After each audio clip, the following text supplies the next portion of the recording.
welcome back to the Who Actually Knows podcast. I'm very excited today because I get to introduce a guest that I found on TikTok. And I was watching one of her videos, and it was when she was talking about a book that she was writing, which we will get into. And it was all about being in your 20s and how she wants to write something that people can relate to, because there's not a lot of resources in literature, which, if you have heard this podcast, I talk about all the time. And so today I have Allie Coates on the podcast with me in person. How are you today? I'm good. I'm excited to be here. I'm super excited to just talk about all things 20s and get into it. Yeah, I'm super excited. When I saw your video, I immediately went into a deep stalk, like totally a deep stalk. And then I saw the location, Venice, California, and I was like, this girl's in my backyard. We're neighbors. How do I get to know this girl? I was literally on the treadmill. I'm like the most productive person, like on the treadmill. I will send out emails, DMs, anything. And so then I think I emailed you, I DM'd you, like I followed you on TikTok. I was like spamming you on all platforms. Thank God you were receptive and then texted me. But I was like, I need this girl on the podcast. So I'm so excited that we're doing this. Yeah. I mean, it's always so funny to think about like people finding you online, but it's so like true. Like I found so many friends and like just people that are in my life now from the online community, and it's so important, but it's also like so hard sometimes to put yourself out there and like reach out to people that you know like you could connect with in person, because there's like a daunting factor to it almost. Oh yeah. I mean, you don't know like if they're gonna leave you on red. Yeah. And also I'm someone who, when I get excited about something in my head, I'm like playing it out. Like I'm like, oh, this is what her podcast episode is gonna be about. This is what's gonna happen. Like this is gonna be great. And I'm like, wait, this girl like hasn't even like seen anything that I've sent or made or created. So I was so excited when you wanted to come on. And I want to introduce you a little bit, or have you introduce yourself to the listeners. Yeah. So a little bit of background. Where are you from? What brought you to Venice? The whole 9 yards. Yeah, so I'm originally from a little bit outside of Dallas, but I pretty much just claim Dallas because that's easier. And then I moved to California when I was 18 to go to school at Pepperdine, and I was studying integrated marketing and communications. And then I got an internship in Venice when I was a junior or senior, and pretty much I spent all day every day in Venice after that, and I fell in love with it. And then post-grad started working at that startup, and then stayed in Venice, and I've just pretty much been here ever since. Is there a big difference between like Dallas or Venice, or why did you want to come out to California? There's a huge difference, like for sure, like culturally, and I just felt like I didn't necessarily resonate with the lifestyle in Texas. It's very much like straight and narrow, like you live a very certain life, like you go to college, you marry your college boyfriend and like start a family. Like I have a lot of friends from my hometown that are getting married, are already married, having children, buying houses, all of that. And for me, I always was like, I don't know if that's necessarily like what I want. I didn't really feel like I resonated with like my high school experience. It was all just like football was king, and you know, everything that you think about Texas, that's what it was. And I think I almost had like a chip on my shoulder for a lot of time because I didn't feel like I was connected to that community. And then I came to college and was just like, wow, I really like it here. I liked being by the ocean. I liked the aesthetics of it. And I just felt like people were more welcoming to you kind of doing whatever you want versus maybe living a life that everyone else is doing similarly. Like I felt like there was more of an opportunity to kind of try out different things, have a bunch of different hobbies, you know, kind of be a different version of yourself here than I felt like I would have had if I had stayed in Texas. Yeah. And what did you study at Pepperdine? So I studied, we called it IMC, but it's integrated marketing and communications, and it's essentially like half comm and half business. You get pretty much like an understanding of everything that's like marketing or comm, but now I work in social media, so pretty much only like comm side of stuff. But it is really cool to like have a better understanding of like the business marketing side, I feel like, so I can resonate with that when I'm like creating content and that kind of thing. Yeah.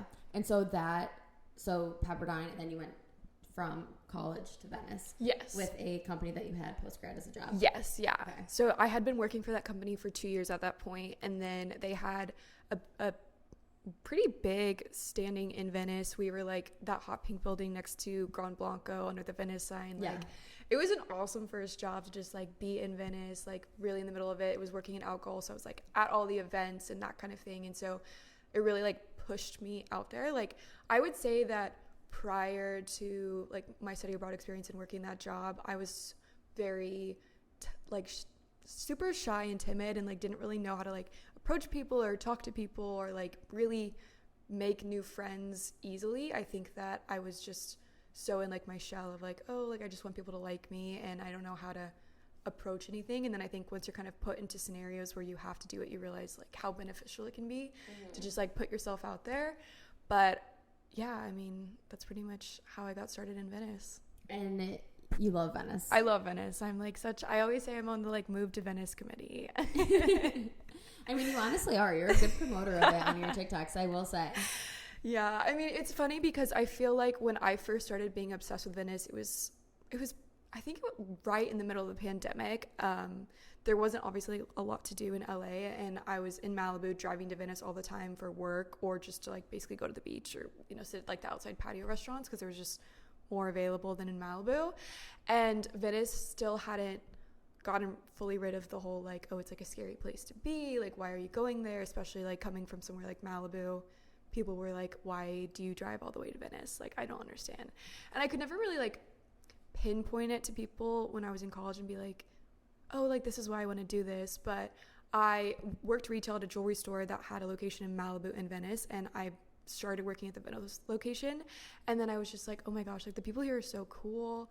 Like I just feel like everyone wants to talk to you, get to know you, and like cares about you as a person. And there was just this sense of community that I felt I had been missing that, you know, was maybe more present when I was in Texas than when I'd been here in California. And I felt like just that pocket of LA seemed so connected to each other. It was like everyone knew each other, which can be a good thing and a bad thing, but you know, it was cool to see that level of community in a situation that wasn't necessarily like school or something. Yeah, well, I think also when you find that connection or the, you know, a group of people or an area that you feel, I mean, connected to and close to, it lets you flex the muscles that you want to flex. You know, it lets you step into being able to surround yourself with people who will like build you up and let you show your interest.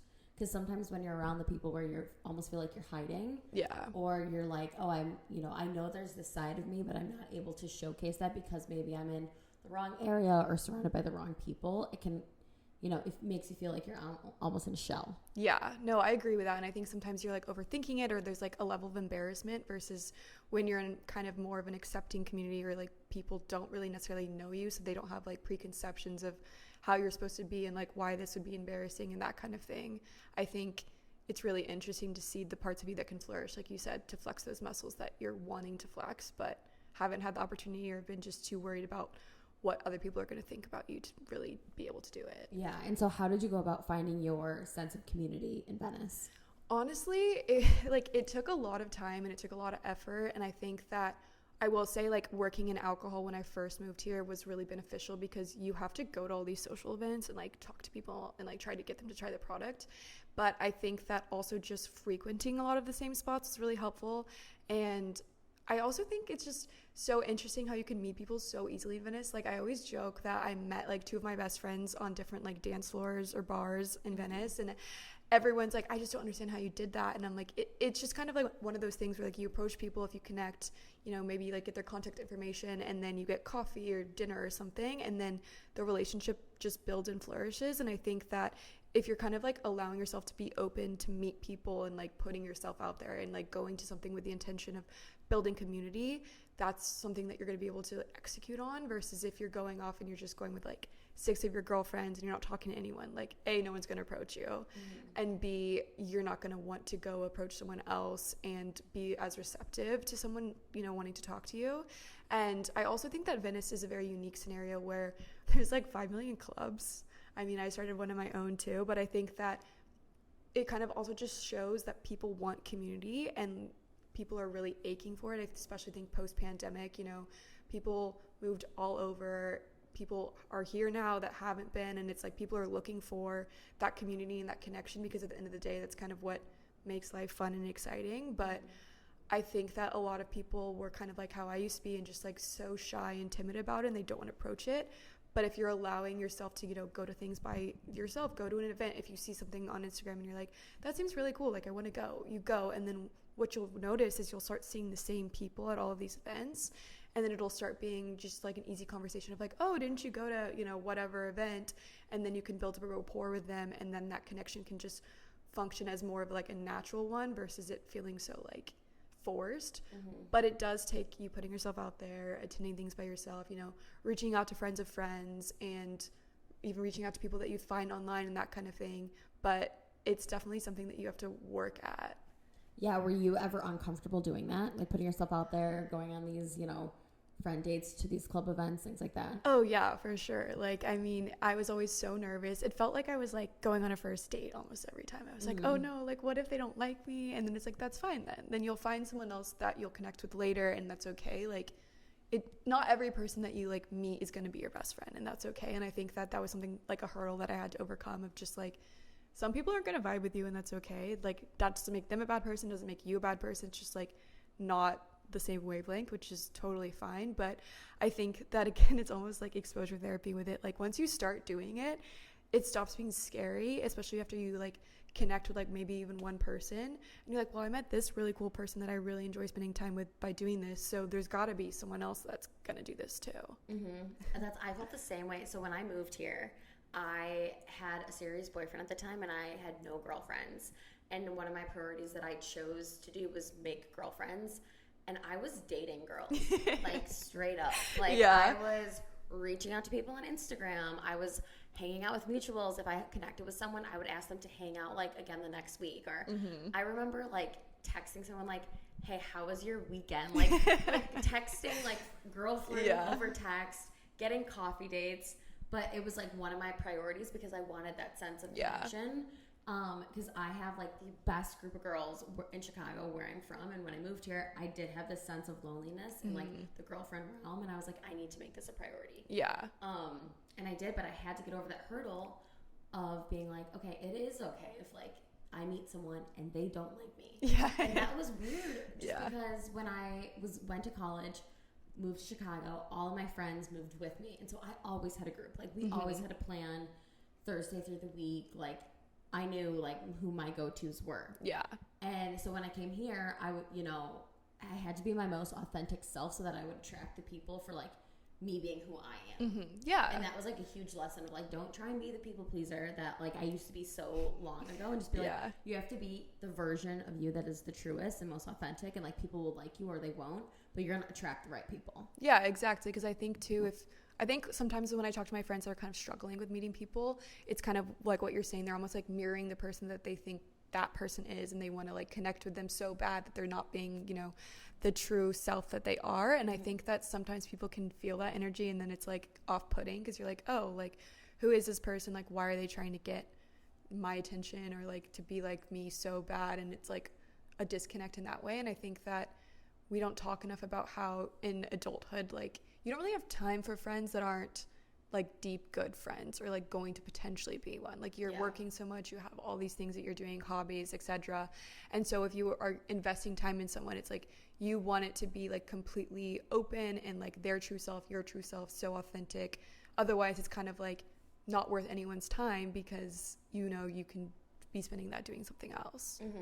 And I mean, literally the 20s is a laundry list of things to do at all times.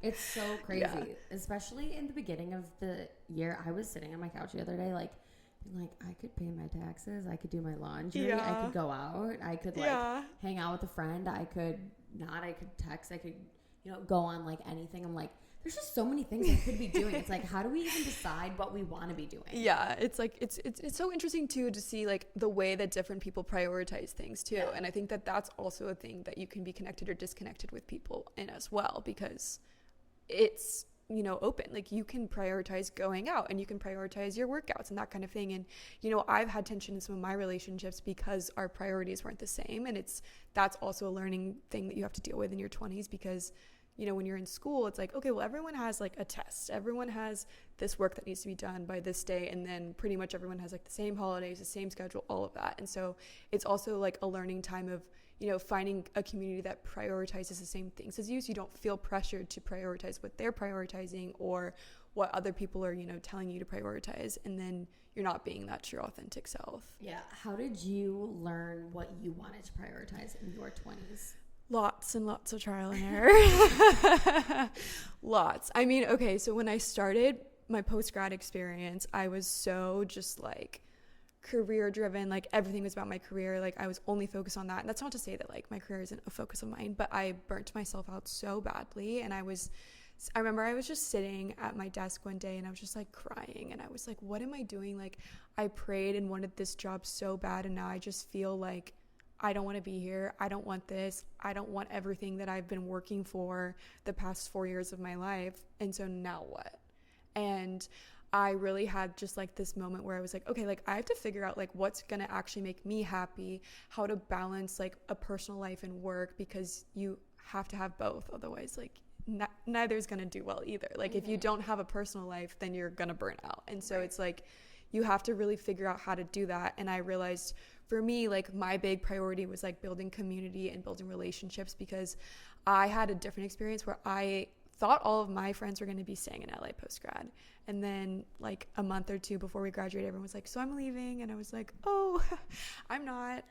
That's so awesome. So I'm not going to have any friends. And I remember like crying to my friends, and I was like, I can't believe you're leaving. Like, what am I supposed to do here without you? And it almost felt like a breakup, because it's like you go to all these things and you're like reminded of like, oh, we went here and we did that, and like now you're across the country, and like just stuff like that. And so I realized that that was like the missing piece that I really didn't have, and I wanted to find the balance in my personal work life to be able to support relationships, whether that's, you know, in my career, you know, building relationship with my managers or building relationships with friends, and like really taking things seriously. But I think even in my past relationship, like I let his priorities really coincide and like push my original priorities away, because I was like, well, if this is important to my partner, like I want to focus on things that are important to him too. And I think that I let go of things that were important to me, or really, you know, didn't prioritize things that were making me happy and healthy.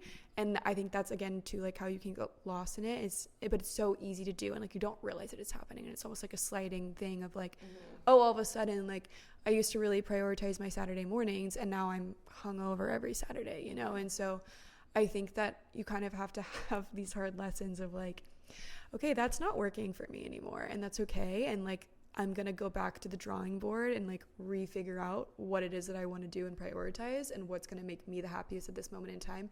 And also I think you have to have like a bit of grace with yourself, because I think every even 6 months you can have reprioritization of what you think is best for you. But I think it's hard to do that, because you're like, oh, like I already said I was going to do this, and if I don't do that, then am I like staying with my goals? But it's like, we're not like stagnant people. Like, you know, you change, you grow, you evolve, and you have to like allow yourself to be able to do that, and to become the best version of yourself is to be able to do that. Yeah, and I think that also goes along with like finding your balance.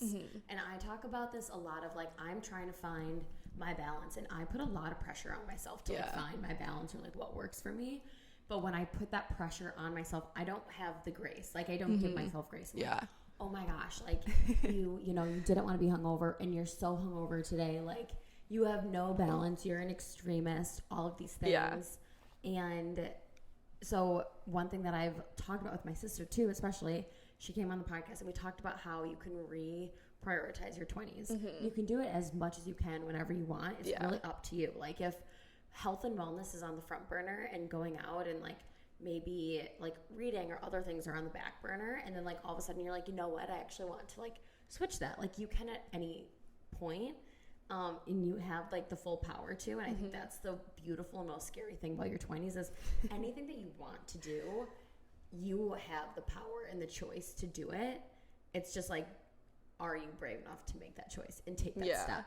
No, I agree, because I think sometimes too, at least I personally will have these moments where I like am almost like sad for a life that I could live that, you know, is maybe me in New York, maybe me abroad, that kind of thing. But it's like you have to really realize like, okay, well, would that make me happier, or is that just me feeling like I need to be doing that version of my life?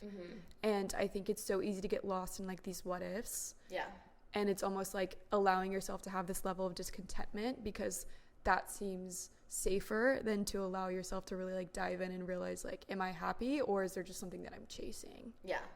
And it's the idea too. Like you can fall in love with the idea. Oh, for sure. And I've totally done it. Or I'll be like, And I think that's also why social media is, you know, a tough thing, because you can fall in love with the photos and the aesthetics and these things that you see on social media, but at the same time, it's like you're building it up in your head. Oh, yeah. You know, if you don't know what you don't know, it won't matter. No, exactly. But because we have access to it, like, I can go on at any point and see what people are doing here or there, like this influencer or that influencer. Yeah. So it's very interesting because social media is just a highlight reel.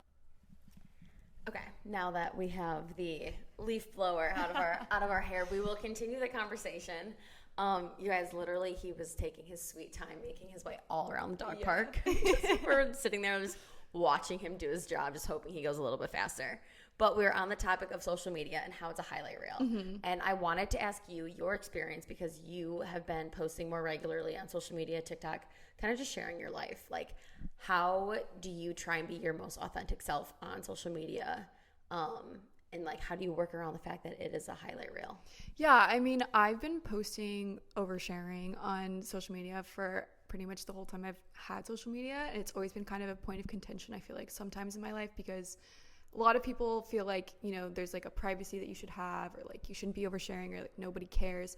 But for me, I felt like it was a cathartic experience to be able to like share things that I was excited about. And like, it was always more for me than it was for other people. I mean, I think I had moments, you know, when I was younger where I was like, oh, like I want to get all these likes and I want people to follow me and I want to be cool and blah, blah, blah. But I think I had a bunch of experiences where I was like, I don't really care anymore. Like, I'm posting it for me. And if it resonates with other people, it resonates with them. And I think that I realized it was like an outlet for me to like get all my thoughts out and like share parts of my life. And I think that, you know, obviously like you don't want to post like you like crying or anything, like, you know, like you want to maintain a certain level of like composure online. But I think that what I noticed is when I was being more raw and authentic and vulnerable with people, it was resonating. And like, I am not someone who's creating beautifully curated aesthetic videos of like my day-to-day life. Like, I'm a little bit of a hot mess. I'm a little bit not as put together as I would like to be, and like the type of content that's doing well, that's like the beautifully aesthetic content, I couldn't create. And I was just like, well, that's not me, and I'm not going to try and do that. I am just going to be myself, and if it resonates with people, it resonates with them, and if it doesn't and I like what I'm posting, then I like what I'm posting. And I just found a lot more success with it. And I also feel like, you know, at the end of the day, like, if you're too unattainable, it just oftentimes can make people feel bad about themselves. And that's never like what I've wanted to do with social, and like always wanted to be like positive and respond to people as much as possible. And it's not like I have a big following or anything, but I think that, you know, you do have people that are younger or just like looking for a career change or looking to maybe move somewhere, and they're really wanting to see the actual life that people are living rather than this curated version that, you know, a lot of people in their 20s are putting out. And it was just something that felt good to me to be able to show that, like, yeah, it may look like my life is amazing and awesome, and like it's not like bad, but there are struggles that I have and that everybody has. Yeah, it's almost like a creative outlet, a way that you can express yourself. And even I always say, if it resonates with a small number of people, and like, I don't really have any following right now, but I love what I do because it's an outlet for me. But there are like a handful of people that are very loyal and like will DM me every week and I ask questions, and I like love even responding to like that small community, because it like, you know, it lets you express yourself, and you're like, oh wow, yeah, you know, someone else does relate to this or needs to hear it, which feels good. Yeah, exactly. So what creative outlets have you made for yourself? Yeah, so I think like for me, the base was always like social, like that was what I had been doing for so long. And then I think it got to a point where it was almost like repetitive for me, just like posting everything. And I had like a bunch of moments where I was dating someone that was like very passionate about their career, they were creative, and I was just like, ugh, I don't feel like I have that. I feel like I'm just kind of like doing things because I've always done it, and I don't feel like I have the creative outlet anymore. And so I started writing a book. It's more of like a memoir, like I don't know, it's more just like me using it to like tell people about things that I've learned, because I felt like I was having the same conversations over and over with people, and I was like, that means that it's like resonating and people are intrigued and curious about this, and that's something that I could do as like a little side thing and have fun with it and like not put pressure on myself to, you know, ever publish it. Obviously now I've been working on it like a year and a half, so I'm like, I hope I end up publishing it, because if I don't, then it's like, okay. A lot of time put into it. Exactly. But I think it was like having a hobby that was like a creative outlet, that was something that I could do, was so important, because I think that a lot of times what happens is like you have this hobby and then you're like decent at it and then you start monetizing it. And then once you monetize something, it's no longer a hobby or an outlet. And I think that was kind of happening to me on social. And so I was like, okay, I need to like pivot and like figure out what I want to do. So I started writing a memoir, and I also started like a supper club with my friend. And I realized like I just wanted to be able to have this like sense of community for people and to like host and like really get to experience new people, because I think that there's so many people that would like message me and be like, let's grab coffee, or like let's do this, and I was like, I don't have the bandwidth to like meet all of these people on separate occasions and like build those relationships, but I do want to like cultivate it and cultivate a community. So my idea was like, okay, well then we'll just like put everyone at a dinner table and like people will find friends, and if they do they'll come back, and if they don't, like I guess they won't. Yeah. So what is the supper club called? It's called Sunset Supper Club. There's really no real reason for the name. I was just like, it sounds kind of cute. I mean, it is cute though, what you just described. Like, if you want everyone to be at one spot, why not put them around a dinner table? Yeah. That's kind of how I was raised, because I have a big family, and we would do Sunday dinners with my grandma, and we had a family rule. Like, if you were hanging out with friends or anyone, they were invited, like anyone was invited at the table. Yeah. And you sit there and you get to know and you talk. Well, and I think too, like, you don't realize how much like food and beverages are like the base of like building relationships, you know, like it's grabbing coffee, grabbing dinner or something. And like, I also realized something that I was really struggling with in LA was like, I would invite all these friends to all these events, and they'd be like, well, all of these events are going to are ticketed. And it's like, I wasn't paying the ticket price for whatever reason. Maybe I was like helping put it on or volunteering or something. And I was like not realizing how expensive it can be to be social in a city like Los Angeles. And so I was like, okay, I want to create something where there's not this like barrier to entry of like it costing. And so we made it a potluck style, and it's like you bring your favorite dish. We started getting sponsors for beverages, and just like to make it as open and available and accessible to people as possible, because like, let's be real, like everyone in their 20s is kind of broke, or if they have a lot of money, then they don't have a lot of time. And so it's like, you know, you want to be able to be there and support and create that community without making it like an issue where people are like, oh, but like I don't want to pay $20 to go to this event, you know? Right. It's okay. And you have an event tomorrow, right? Yes. Yeah. Okay. And what is the theme? Yeah. What are you doing for it? So we've only had, this will be our third event, but we've been pretty much doing them like based on like the month. So it's March. So I was like, I don't know, we'll do like a St. Patrick's Day style one. So it's called Lucky to Meet You, and it's like 4-leaf clovers. That's and cute. Just that kind of thing. And then last month we did crafts and conversations for Valentine's Day, and then we did like a mood board night for January. So just kind of like the crafts and everything are like not really like the main point, but I think that what I noticed in my life is like if you have something for people to do and converse about, the conversations spark a lot more easily. Like if you're making something and you're like, wow, this isn't going too well, you know, you can start a conversation that way, or be like, wow, I really like that you're doing. And it's definitely secondary, but I also think it's easier to convince people to come to something when you're like, hey, we're doing an activity, than like, hey, like come eat dinner with us. Because I think that that's also kind of like, oh, like what's the food gonna be like? There's all these levels, and so we wanted it to just be like fun and like casual, essentially. That's awesome. And are you doing it alone or are you with someone? No, so my best friend Annika hosts it with me. She has like a beautiful patio and like one of those like stunning like low tables, so it always looks like so cute. And I'm like just showing up with like the crafts, and I'm like, oh, thanks. But it's been fun to do, because she used to host a bunch of like house shows in her backyard, which was like basically how I got close with her. We met at a bar, and then she hosts these house shows on Saturdays, and I just started going to them. I'd go alone half the time and like just show up a little early, and then get to know her, and then get to know everyone that was kind of a regular at these events. And then there was just like issues with the noise complaint, so she was like, I can't do house shows anymore, but like I want to have that community. And so between the two of us, we were like, okay, we're just going to do something that's like accessible, no ticket, builds community, has conversations, and just see where it goes. So that's awesome. Yeah. I'm gonna have to attend one. Yes. Yeah. Yeah, I would love to. That's so, yeah, I love like when you can connect with people in a way that feels like authentic to everyone. Like they're obviously going, they're obviously interested, right? Yeah, and exactly. So it gets people around who actually want to be there, which is awesome. They, they're not feeling like obligated or anything. Like it is their choice to go and meet people, which is like awesome. Exactly. And we set it up too because it's on Partiful, as everything is here, but like to Partiful right before you came in, and I was like, who's inviting me to something? Like you never know. Dude, you never know. It's like I'll wake up and I'm like, why do I have 5 Partifuls? And like half the time we'll get in, it's like in a different city, and I'm like, what? I'm not there, but it is really nice. I feel like it's another way to like just build community of like you get invited to like one Partiful and then now you have like 10 more that you're into. So I do think it's a cool idea, but we made it to where you can't do like +1s on our Partiful. Now anyone can RSVP, but I was just like, there's so many people that be like, oh, like, can I bring a friend? I'm like, yeah, you just have to have them RSVP because like we want it to be like you're coming as yourself. You're not coming because your friend's dragging you or like people feeling intimidated to go by themselves. Like we wanted it to be as inviting and open as it could possibly be because it is scary if you haven't ever been to anything by yourself. Definitely. So that's super exciting. No, I love that. So I have a question that I want to end on with you. Okay. Because you are very authentic in the middle of your 20s, in the thick of it is what I like to call it when I talk about what I'm going through. I'm going through like my quarter life crisis, so I am very much in the thick of it. Yeah. But what is something about your 20s that you love?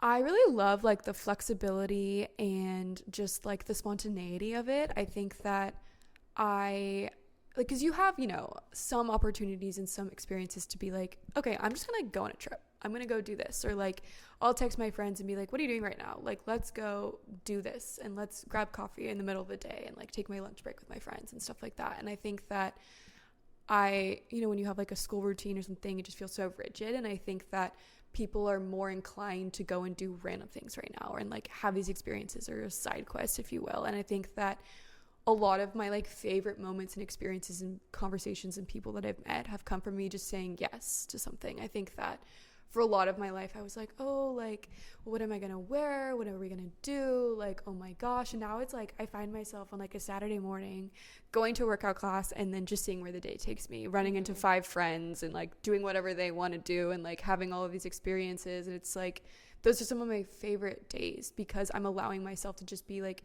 genuine to the moment and genuine to like the environment that I'm in and to just have those unique experiences that day is going to take me versus like sitting there and like making my day like hour by hour because those days actually kind of suck. Oh, they do suck. And I've been doing that when work was so slow, like I was telling you, and I was like making my own schedule and it was like hour by hour and I was like, yeah, no, this is not it. This is not it for me. It's not fulfilling. No, and it's like because what you're doing then is you're just like looking at it as like a checklist of like, okay, well, I did this and I was productive because of whatever it was, but it's like you don't feel like excited about it because it like popped up or something. Yeah, no, I completely agree. Well, thank you so much for coming on. Of course. This has been such a good conversation. I think it's going to be really relatable. People are going to resonate with it. And I like how open and honest you are. So thank you so much. Yeah, thank you for having me. It was super fun. Yeah, we actually might be doing another little part. So stay tuned. Stay tuned. Thank you guys for listening, though. And we will talk next week. Bye, guys.